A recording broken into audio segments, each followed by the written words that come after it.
Hello বন্ধুরা, আশা করি সবাই ভালো আছেন। ১৯৯৫ সালের বসনিয়ার সার্ব বাহিনী শিশুসহ ৮০,০০০-এরও বেশি মুসলিম নাগরিককে হত্যা করেছিল। সেই সময় স্থানীয় বসনিয়ার আধা সামরিক বাহিনীর কমান্ডার জেনারেল মিকোস্লাভ লোকার বসনিয়ার মুসলিম জনগোষ্ঠীর বিরুদ্ধে একটা গোপন হত্যা মিশনের অভিযান চালানোর সময় একটা আমেরিকান জেট বিমানকে গুলি করে নামানোর নির্দেশ দেন এবং তারপরেই ঘটে যত বিপত্তি। তিনি জানতেন না তার এই নির্দেশের শেষ পর্যন্ত তাদের গণহত্যাকে বিশ্বের সামনে প্রকাশ করে দিবে। ১৯৯৫ সালের বসনিয়ার গণহত্যার সময় মারাকাচে গান ঘটনার উপর ভিত্তি করে ২০০১ সালে তৈরি করা হয় বিহাইন্ড দ্য এনিমি লাইন নামের একটা অসাধারণ মুভি, যেটা আজ আমি এক্সপ্লেন করতে চলেছি। সত্য ঘটনার উপর ভিত্তি করে নির্মিত এই অ্যাকশন ড্রামা থ্রিলার মুভিটি হয়তো অনেকেই ইতিমধ্যে দেখেছেন, তবে যারা দেখেননি আশা করি তাদের অনেক ভালো লাগবে। তো সময়টা ১৯৯৫ সাল।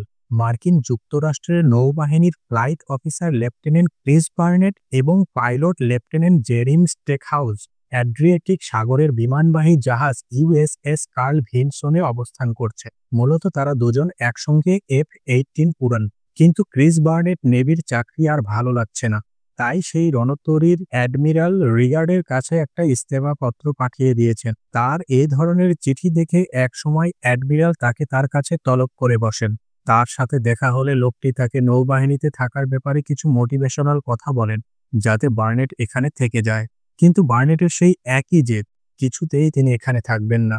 এটা দেখে শেষমেশ অ্যাডমিরাল বলেন, তোমাকে আরও ২ সপ্তাহ ভাবার সময় দেওয়া হলো, এর মধ্যে যদি তোমার এখানে থাকতে ইচ্ছে না করে তবে তুমি এখান থেকে চলে যেও। আসলে অ্যাডমিরাল চাইছিলেন এই ছেলেটি যেন নৌবাহিনীতে থেকে যায়। আসলে বার্নেটের মধ্যে অ্যাডমিরাল কিছু ট্যালেন্ট দেখতে পেয়েছিলেন, আর তাই তিনি তার উপর কিছু এক্সপেরিমেন্ট করতে চাইছিলেন। এভাবে কয়েকদিন কেটে যাওয়ার পর ক্রিসমাসের দিন অ্যাডমিরাল ক্রিস বার্নেট এবং পাইলট জেরেমি স্টেক হাউসকে যুদ্ধ বিধ্বস্ত বসনিয়ার আকাশ থেকে কিছু ফুটেজ তোলার দায়িত্ব দেন। অ্যাডমিরালের অর্ডার শুনে কিছুটা অসন্তুষ্ট হলেও তারা শেষ পর্যন্ত দুজনে যাত্রা করে তাদের F-18 মডেলের একটা বিমান নিয়ে।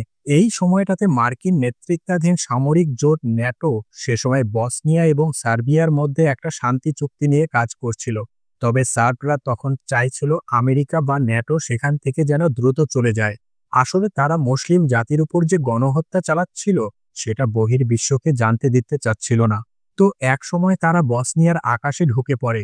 কিছুক্ষণ পর হঠাৎ বার্নেট তাদের স্ক্রিনে দেখতে পায় রাডারে কিছু একটা সিগন্যাল দেখাচ্ছে। জায়গাটা জঙ্গলের মধ্যে হওয়ায় স্টেক হাউস প্রথমে যেতে না চাইলেও বার্নেট যখন যুক্তি দেখায় যে তাদের এখানে পাঠানোই হয়েছে মূলত ছবি তোলার কাজে, তখন আর স্টেক হাউস না করতে পারে না।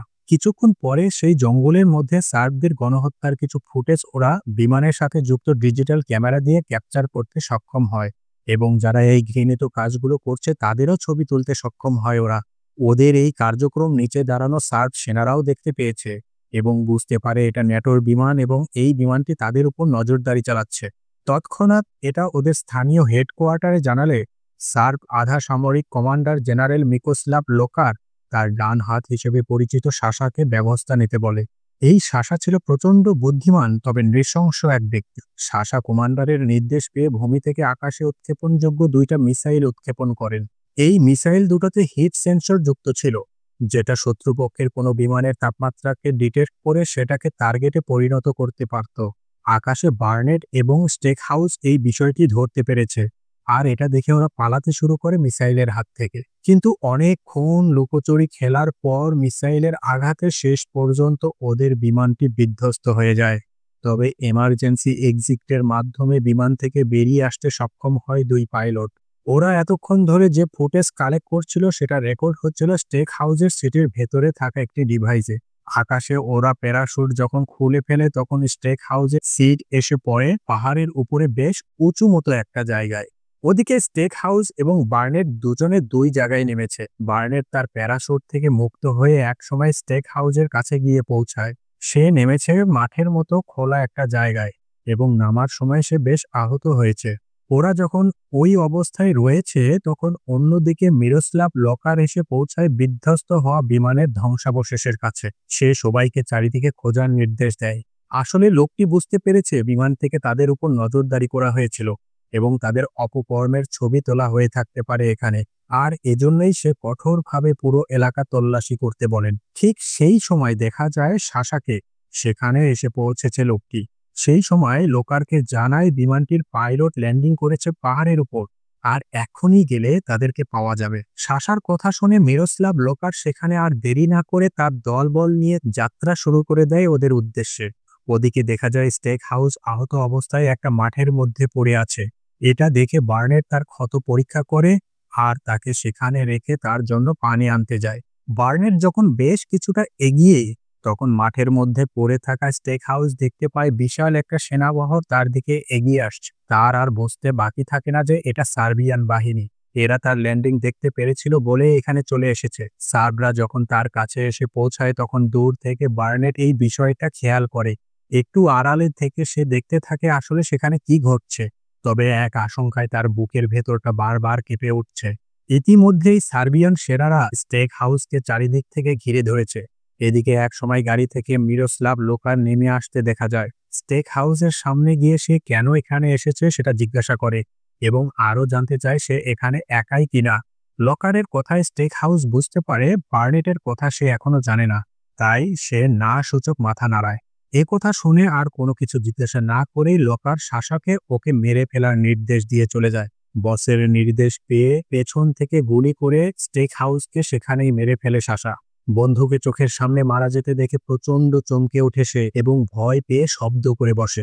আর এই বিষয়টি টের পেয়ে যায় ধূর্ত শাসা। সে লোকারকে জানায় পাহাড়ে আরো একজন আছে। এই সময় লোকারের নির্দেশে পাহাড়ে থাকা বার্নেটের উদ্দেশ্যে গুলির বৃষ্টি হতে শুরু করে।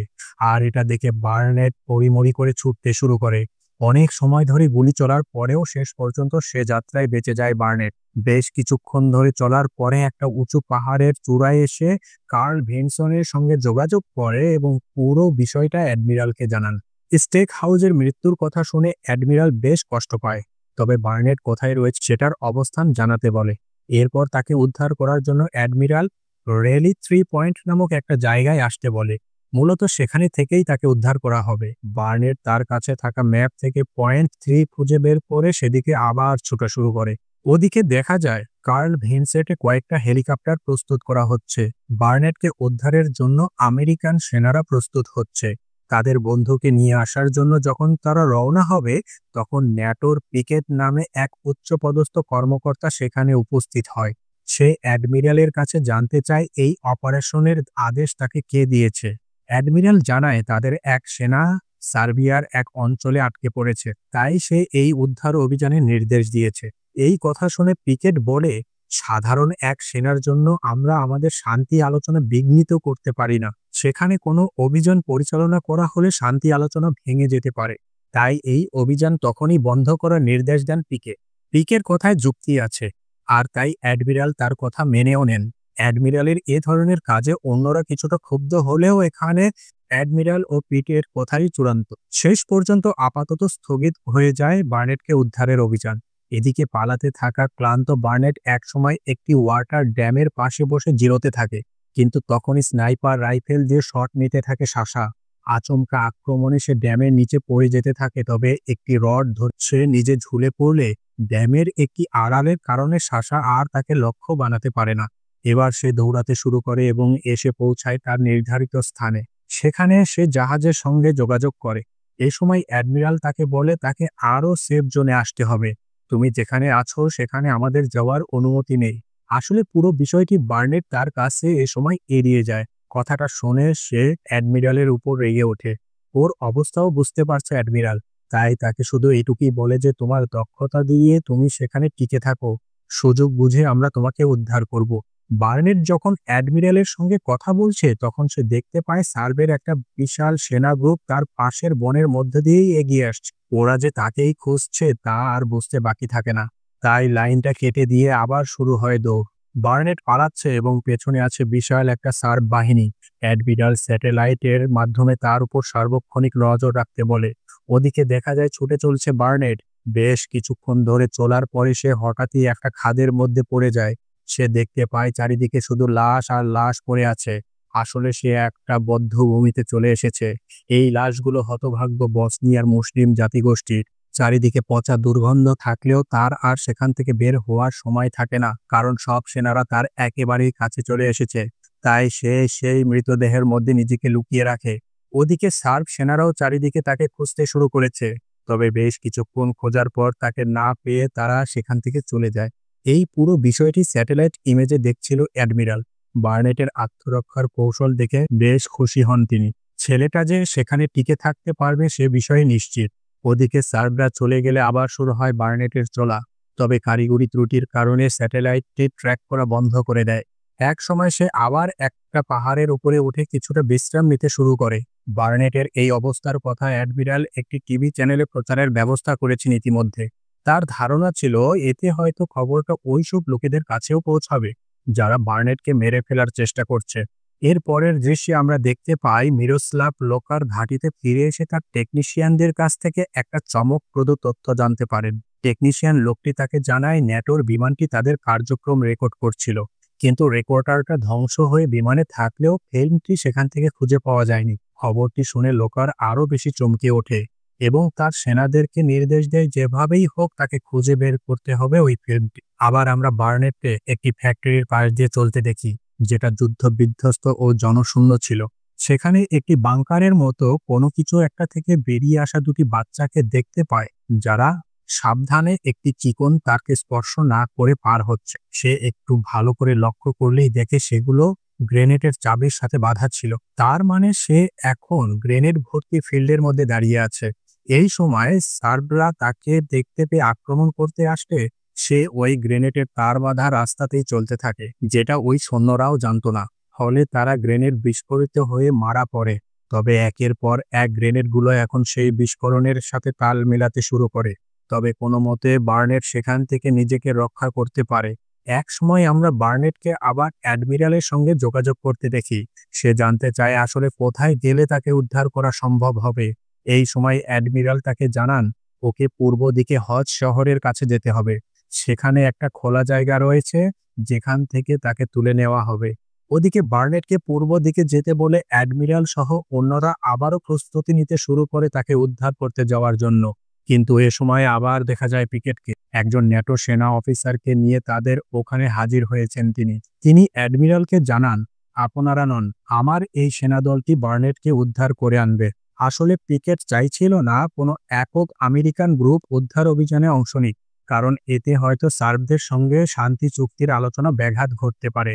এখানে এ ধরনের উদ্ধার পরিকল্পনা চললেও ওদিকে দেখা যায় বার্নেট ছুটে চলছে হজ শহরের উদ্দেশ্যে।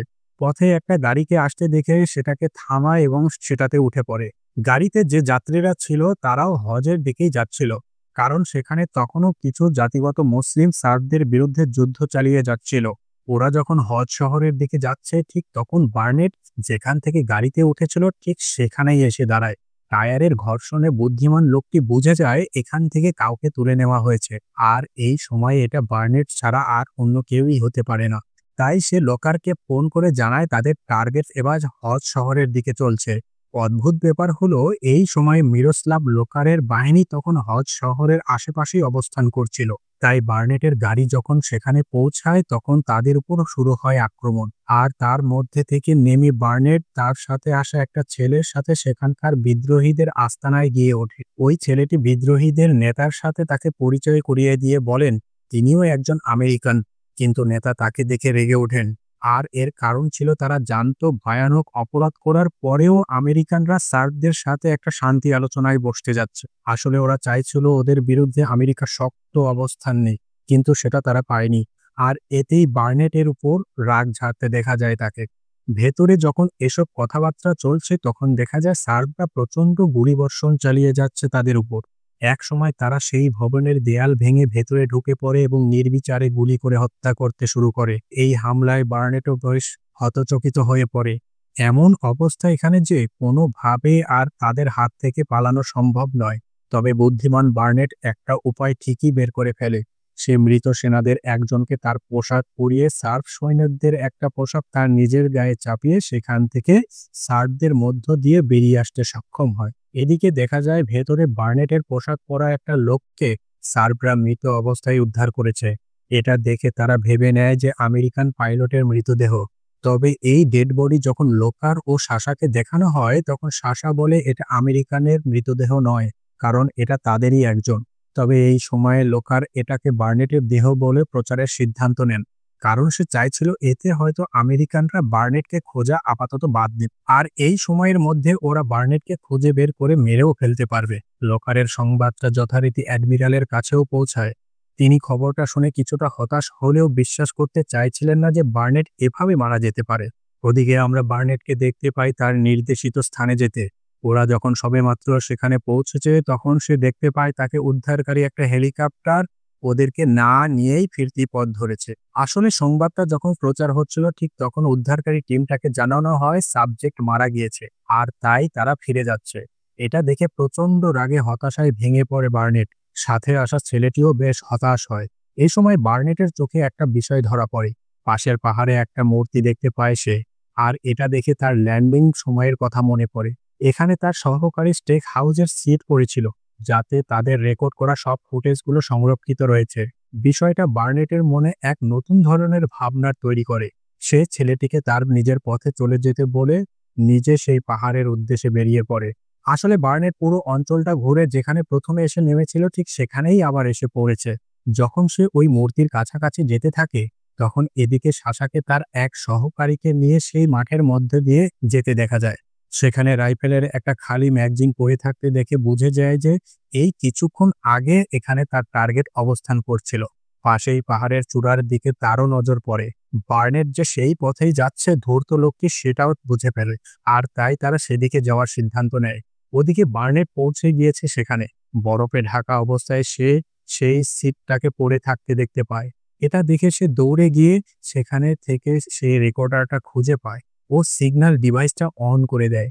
তবে রেকর্ডারটা খাপের সঙ্গে বেশ শক্তভাবে আটকে রয়েছে। অনেক চেষ্টা করেও সে ওই রেকর্ডারটাকে বের করে নিয়ে আসতে সক্ষম হয় না। এদিকে সেই সিগন্যাল গিয়ে পৌঁছেছিল কার্ল ভিনসনের কন্ট্রোল রুমে। অ্যাডমিরালকে যখন এই খবরটা জানানো হয় তখন সে ঠিকই বুঝে নেয় এটা বার্নেটের কাজ, আর তাই দেরি না করে সে তার সেনাদের প্রস্তুতি নিতে বলে। এবার সে আর কোনো বাধাই মানবে না। অর্থাৎ সে এই এয়ারক্রাফট ক্যারিয়ারের কার্ল ভিনসনের প্রধান পিটারকে না জানিয়ে এই উদ্ধার কাজে বেরিয়ে পড়ে। বার্নেটকে যেভাবেই হোক এবার তারা উদ্ধার করবেই। ওরা বার্নেটকে উদ্ধারের জন্য বেরিয়েছে। ঠিক তখনই সেই সিগন্যালটা পৌঁছায় লোকারের কাছে। আসলে এটা ছিল এমন একটা রেডিও সিগন্যাল যেটাকে আশেপাশের সকল ডিভাইস ডিটেক্ট করতে পারত। এই বিষয়টা দেখে লোকার সাথে সাথে রওনা হয় বার্নেটের উদ্দেশ্যে। অন্যদিকে দেখা যায় সাশাও এগিয়ে চলছে একটা বনের মধ্য দিয়ে। এই বনের মধ্যে প্রচুর পরিমাণে মাইন পোতা ছিল, আর এই একটা মাইনে তার সহকর্মী পা দিয়ে বসে। এটা দেখে সাশা তাকে সাহায্য না করে বরং তাকে মরতে দিয়ে একাকী চলতে শুরু করে।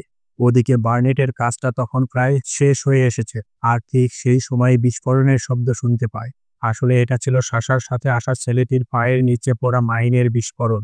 এতে বেশ সতর্ক হয়ে যায় বার্নেট। ওদিকে দেখা যায় কিছুক্ষণের মধ্যে সাশা সেই চূড়ায় গিয়ে উপস্থিত হয়েছে। সে তার স্নাইপার রাইফেলের চোখ দিয়ে অপেক্ষা করছে বার্নেটের শিকার করার জন্য।